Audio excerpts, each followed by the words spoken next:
Hi friends, ഞാൻ രാജേന്ദ്രൻ. ഞാനിന്നിവിടെ ഉണ്ടാക്കി കാണിക്കാൻ പോകുന്നത് അവിൽ വിളയിച്ചത്. അപ്പോൾ ഇതിന് വേണ്ട ഇൻഗ്രീഡിയൻസ് 3 കപ്പ് അവിൽ.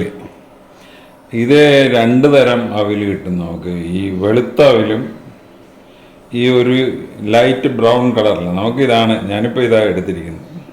മറ്റേതിനേക്കാൾ കുറച്ചുകൂടെ നല്ലത് ഈ ലൈറ്റ് ബ്രൗൺ കളറിൽ. അതുപോലെ തന്നെ 3 കപ്പ് തേങ്ങാപ്പീര,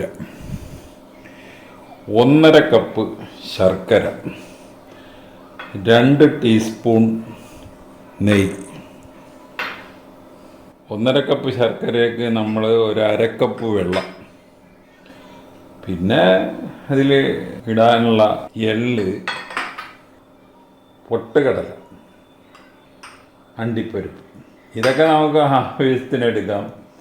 കുറച്ച് മതിയെങ്കിൽ കുറച്ച്, ഇച്ചിരി കൂടുതൽ വേണമെങ്കിൽ കൂടുതൽ. ഇപ്പം ഞാനിവിടെ ആദ്യം ചെയ്യാൻ പോകുന്നത് ഈ അവിലൊന്ന് ചൂടുപൊള്ളിച്ചെടുക്കുക എന്ന് പറഞ്ഞാൽ അതിൻ്റെ ഉദ്ദേശം, ഇതൊക്കെ പലയിടത്തും ഉണ്ടാക്കിയ സംഗതികളായിരിക്കും. അപ്പോൾ ഇതിലെ ബാക്ടീരിയ നശിക്കാൻ നമ്മളിപ്പോൾ ഒന്ന് ചൂടാക്കുക എന്നുള്ളതാണ്. എന്തെങ്കിലും ബാക്ടീരിയ ഇതിൻ്റെ അകത്തുണ്ടെങ്കിൽ അത് നശിപ്പിക്കാനാണ് നമ്മൾ ചൂടാക്കുന്നത്, അല്ലാതെ വറുക്കാനൊന്നുമല്ല. അപ്പോൾ ആദ്യം ഇതൊന്ന് നല്ലപോലെ ചൂടുപൊള്ളിച്ചെടുക്കുക.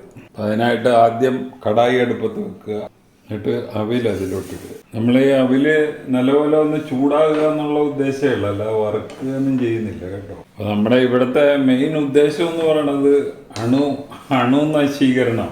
അപ്പോൾ അവിലൊരുമാതിരി ചൂടായിട്ടുണ്ട്. ഇനി നമ്മളതൊരു തണുത്ത പാത്രത്തിലോട്ട് മാറ്റുക. ഇപ്പോൾ ചൂടാക്കി അവിലെടുത്തിട്ടുണ്ട്. അടുത്ത സ്റ്റെപ്പ്, നമ്മൾ ഈ വറുക്കാനുള്ളതൊക്കെ ഒന്ന് വറുത്തെടുക്കുക. സിമ്മിലിട്ടാണ് വറുക്കേണ്ടത്. ആദ്യം നമുക്ക് ഈ അണ്ടിപ്പരിപ്പ് ഒന്ന് വറുക്കാം. നമ്മുടെ അണ്ടിപ്പരിപ്പ് ഒരു ലൈറ്റ് ബ്രൗൺ കളറായിട്ടുണ്ട്. അപ്പോൾ നമ്മളത് ഒന്ന് മാറ്റുക. അണ്ടിപ്പരിപ്പ് ലൈറ്റ് ബ്രൗൺ. ഇനി അതുപോലെ നമ്മൾ ആ പൊട്ടുകടലയും എള്ളും ഒന്ന് വറുത്തെടുക്കണം. ഇനി പൊട്ടുകടലയൊക്കെ നമ്മൾ ഒന്ന് ജസ്റ്റ് ഒന്ന് ചൂടാക്കിയാൽ മതി. എന്ന് പറഞ്ഞാൽ ഇത് ഓൾറെഡി വെന്ത സാധനമാണ്. ഇനി നമുക്കിത് കോരാം. അപ്പോൾ പൊട്ടുകടലയും നമ്മളിതുപോലെ ചൂടാക്കിയെടുത്ത്, ഇനി എള്ളും കൂടെ ഒന്ന് വറുക്കുക. ഇത് പെട്ടെന്ന് തന്നെ ആകും. അത് ഓഫ് ചെയ്യുക. എന്ന് പറഞ്ഞാൽ ഇത് അടി കട്ടി കൂടിയ പാത്രമായതുകൊണ്ട് നമ്മൾ കൂടുതൽ നേരമായിട്ട് വറുത്ത് കഴിഞ്ഞാൽ ഇത് കരിഞ്ഞു പോകും. ഇനി അടുത്ത സ്റ്റെപ്പ്, നമ്മൾ ശർക്കര പാനി ഉണ്ടാക്കുക. 1/2 കപ്പ് വെള്ളം ഒഴിക്കുക, 1.5 കപ്പ് ശർക്കര. അപ്പം ഇതെല്ലാം നമ്മൾ ഹൈ ഫ്ലെയിമിൽ വേണ്ട, ഇതൊക്കെ ഒരു സിമ്മിലിട്ടാൽ മതി. അപ്പോൾ ഇതിപ്പോൾ ശർക്കരപ്പാനി ആയിട്ടുണ്ട്. അപ്പോൾ ഇനി ഇതൊന്ന് അരിച്ചെടുക്കണം. എന്ന് പറഞ്ഞാൽ ഇതിൽ എന്തെങ്കിലുമൊക്കെ അൺവാണ്ടഡ് എലിമെൻറ്റ്സ് ഒക്കെ കാണും, എന്തെങ്കിലുമൊക്കെ മാലിന്യങ്ങൾ. അതൊക്കെ നമ്മൾ അരിച്ച് മാറ്റണം. ഇനി നമുക്ക് തീ ഓഫ് ചെയ്തിട്ട് ഇതൊന്ന് അരിക്കാം. അരിക്കാനുള്ള പാത്രം റെഡിയായി. അപ്പോൾ നമ്മളിത് പാത്രത്തിലോട്ട് അരിപ്പ് വെച്ച് അരിച്ചെടുത്തു. കുറച്ചുകൂടെ വലിയ പാത്രം വെക്കുന്നതാണ് നല്ലത്. എന്നിട്ട് ഈ ശർക്കര പാനി ഇതിലോട്ട് ഒഴിക്കുക. അതിലായിട്ട് നമ്മളൊരു 1/4 ടീസ്പൂൺ ഉപ്പിടുന്നതല്ല, അതിൻ്റെ ടേസ്റ്റ് ഒന്ന് ബാലൻസ് ചെയ്യാൻ. ഇതിങ്ങനെ തിളച്ച് കഴിഞ്ഞ് ഇതിപ്പോൾ സിമ്മിലിടുക. സിമ്മിലിട്ടിട്ട് നമ്മുടെ തേങ്ങാപ്പീര, 3 കപ്പ് തേങ്ങാപ്പീര അത് ഇതിലോട്ട് ഇടുക.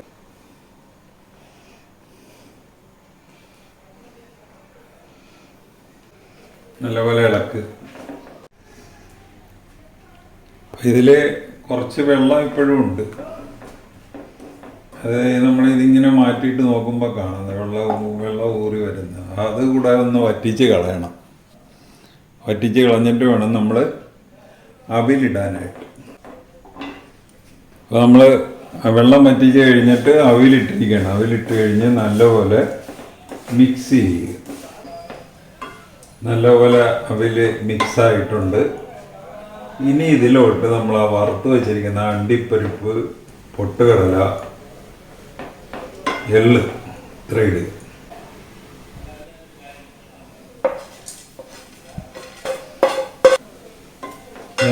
നല്ലപോലെ മിക്സ് ചെയ്യണം. ഇതിൽ ഈ പൊട്ടുകടലയും അണ്ടിപ്പരിപ്പൊക്കെ നമുക്ക് കുറച്ച് കൂടെ ഇടണമെന്ന് വെച്ചാൽ ഇടണതിന് കുഴപ്പമൊന്നുമില്ല, അതിനൊന്നും വലിയ കണക്കൊന്നുമില്ല. ആദ്യത്തെ സംഭവമാണ് കണക്കുള്ളത്. 3 കപ്പ് തേങ്ങാപ്പീര, 3 കപ്പ് അവിൽ, 1.5 കപ്പ് ശർക്കര. ബാക്കിയുള്ളതൊന്നും കണക്കൊന്നുമില്ല, ഇച്ചിരി കൂടിപ്പോയാലും കുഴപ്പമൊന്നുമില്ല. അപ്പം നമ്മുടെ അവിൽ റെഡി ആയിട്ടുണ്ട്. ഇനി ഇത് തീ ഓഫ് ചെയ്ത് കഴിഞ്ഞാലും ഈ കട്ടിയുള്ള പാത്രമായതുകൊണ്ട്, നല്ല കട്ടിയുള്ള പാത്രമാണ്, അപ്പോൾ നമ്മളിങ്ങനെ ഇളക്കിക്കൊണ്ടിരിക്കണം, അല്ലെങ്കിൽ ഇത് ഇരുന്ന് കരിയാനുള്ള സാധ്യതയുണ്ട്. അപ്പോൾ ആറിക്കഴിഞ്ഞിട്ട് നമ്മൾ ഈ ഇളക്ക് നിർത്താവുള്ളൂ. അപ്പോൾ ഇനി നമ്മൾ ഇന്ന് എടുക്കരുത്, നാളെ എടുക്കുക. അപ്പോൾ നമ്മൾ ഇങ്ങനെ മൂടി വെച്ചിരിക്കും, നാളെ എടുക്കുന്നുള്ളൂ. ഈ റെസിപ്പി അനുസരിച്ച് നമ്മളൊന്ന് ഉണ്ടാക്കി നോക്കുക. ഉണ്ടാക്കി നോക്കിയിട്ട് ഇഷ്ടപ്പെട്ടുവെങ്കിൽ ഞങ്ങളുടെ ചാനൽ സബ്സ്ക്രൈബ് ചെയ്യുക. വേറൊരു വീഡിയോ ആയിട്ട് നമുക്ക് വീണ്ടും കാണാം. Thank you.